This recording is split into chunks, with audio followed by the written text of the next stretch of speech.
I greet you all in the name of Christ and wish upon you the peace and the blessings of God. It's a real honor and pleasure to share with you.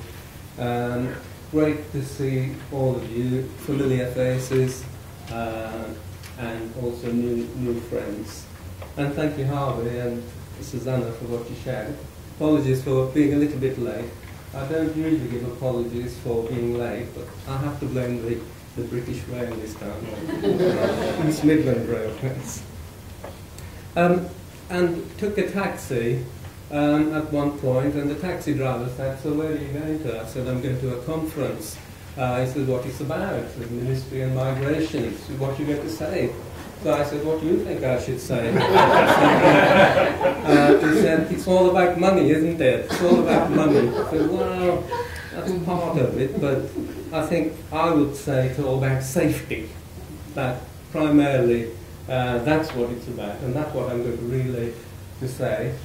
And my word for that is sanctuary. So if you forget everything else I say, just remember the word sanctuary, which is my favorite word and sums up all that I want to be and to say and to call people to.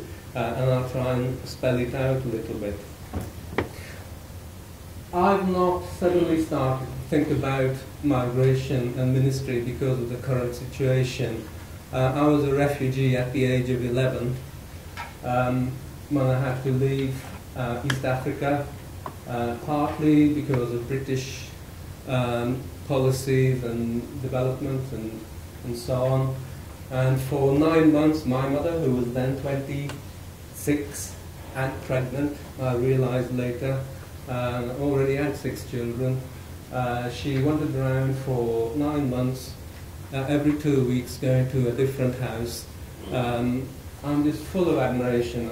I increase in admiration for her every day. She's now utterly immobile after a stroke, but I look at her and think, I know why she is as she is now, because of all that she did all those years ago.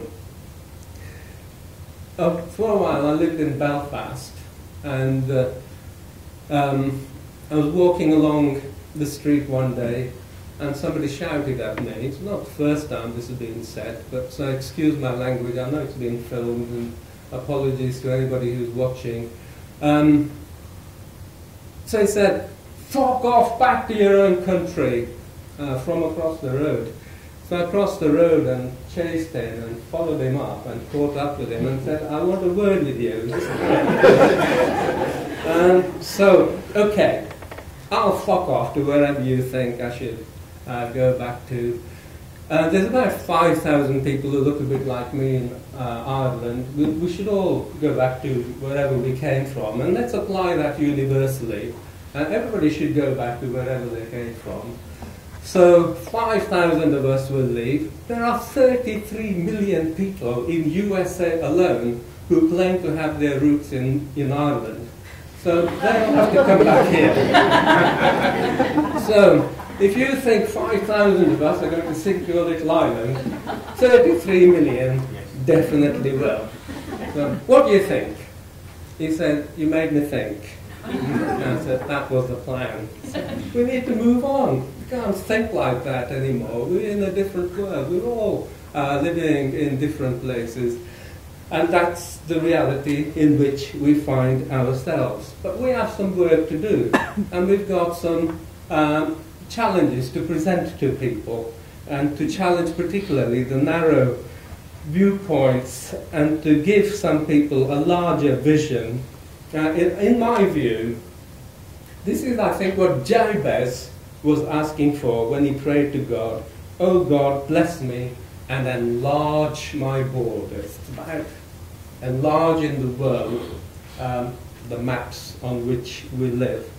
So what are my 3 challenges? Very simple. Be human and love the stranger and call others to do the same. Be hospitable, build sanctuary for the stranger and call others to do the same. And always challenge hatred and model the new world we've been hearing about, which for me is revealed in the sacrament of the Holy Communion. And to challenge hatred is to challenge inhumanity and inhospitality. So,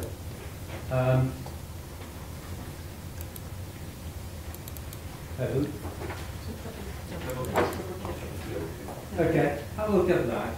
So first thing I want to say is be human, love the stranger, and call others to do the same. And what do you see here? Because we haven't got time, we won't spend a lot of time looking at this, but here is a woman who reminds me of my mum, because, as I say, my mum was pregnant and she was wandering around with her 6 and the 7th one within her. This is a painting, a drawing by the Italian artist Francesco Fiovici, who works with an ecumenical project called Mediterranean Hope in Lampedusa. The mother and child, and Lampedusa is the first piece of rock you come to if you go north from Libya in the Mediterranean. It's where many refugees land, and it's where many who are drowned are brought. And the sea around there is called the liquid cemetery. And Francesco said that we don't take pictures, but I do some drawings to make people think, to provoke discussion. And the woman and child in this image, they drowned. This woman drowned just off Lampedusa. And as she was drowning, she gave birth. And that's her baby. And when they found them at the bottom of the sea, they were both still linked together with the umbilical cord. This is the world in which we find ourselves. This is happening now. It's happening today. 6,500 the other day rescued. There are many who are not so fortunate. The Bible insists that we're all made in the image of God and contains the command to love your neighbor as yourself. 37 times, again according to Jonathan Sachs, it says, you shall love the stranger as yourself. And why 37 times? It's the most repeated command, probably because that's the one that's the most difficult to respond to. So we we see the image of God in each other and in the face of the stranger. Human communities create insiders and outsiders, those who are like us and those who are different from us, the included and the excluded. And that's what's at the root of hatred, hateful, sexist, homophobic, racist behavior. And we're all called to examine our own behavior, not just look at other people, and to be mindful at how we also can give way to hatred and racism and so on. Jesus said that his followers will see his face and serve him. He said, in as much as you do to the very least, those considered to be the very least important. So my first question is, how do we treat those who are considered to be the least important? And who are those people today? For me, they are the ones who are tossing around in the seas, looking for shelter. How do we relate to those who are hurting the most? The followers of Jesus have no option but to love the stranger by sharing good, generous and protective hospitality. That's number one. Be human and call others to be human. And to be hospitable, and we've said quite a lot about that, and for me that is by building sanctuary. And so I have a model for doing this. We have the second slide then. My model for that is what's been referred to by Susanna as the city of sanctuary. So I want you to consider making your town, your village, your school, the university, wherever you are, your business, a sanctuary, a place of welcome and safety. This is the logo of the city of sanctuary. It's an ancient idea rooted in biblical concepts of cities of refuge, and I know you're going to be doing more on that, so I'll say no more. But I've used this idea to develop the movement which has now come to be known as the city of sanctuary. It progresses the idea to providing safety and hospitality for vulnerable people, children whose lives are in danger, victims of domestic abuse, older people who suffer indignity. So you can broaden it and not just restricted to asylum seekers. So Sheffield became UK's first city of sanctuary in 2007. There are now 80 cities and towns and villages following and using this model, and this symbolises what sanctuary is all about. In the words of a Celtic proverb, it is in the shelter of each other that the people live. A few weeks ago, Derby Cathedral became the first cathedral in the 21st century to be named Cathedral of Sanctuary. I'd like to see every cathedral, every church, every mosque, every synagogue, every gurdwara, every mandir, every vihara become a sanctuary, a safe space for hurting, vulnerable people, especially refugees. Last year, the Methodist Conference passed a resolution. Passing resolutions is a bit like passing wind. It relieves the one who does it and creates a stink for everyone else. It doesn't seem to achieve much. But the resolution was every Methodist chapel should offer sanctuary to a refugee family until they can stand on their own feet. How are we dealing with that? How are we responding to that? There are some excellent initiatives and responses, and you can have a look at some of those on the City of Sanctuary website, cityofsanctuary.org.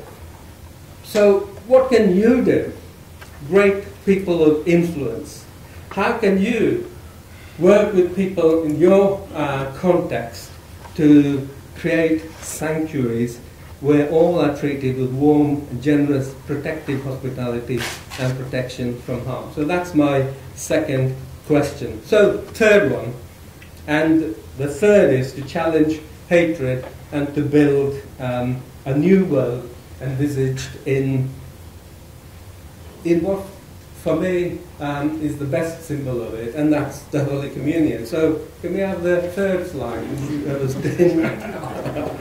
Okay. So how can we picture the concept of a new humanity where there is love for the stranger and sanctuary for all? For me, the best image is the sacrament of the Holy Communion, a revelation of the world as it meant to be, a foretaste of the heavenly banquet where all are welcome and valued equally and no one is excluded or made to feel like an outsider. So here is a well-known image, not as multicultural and so on as I might like to think it could be, but at least it talks about there's no space for hatred and harm here, a foretaste of the heavenly banquet.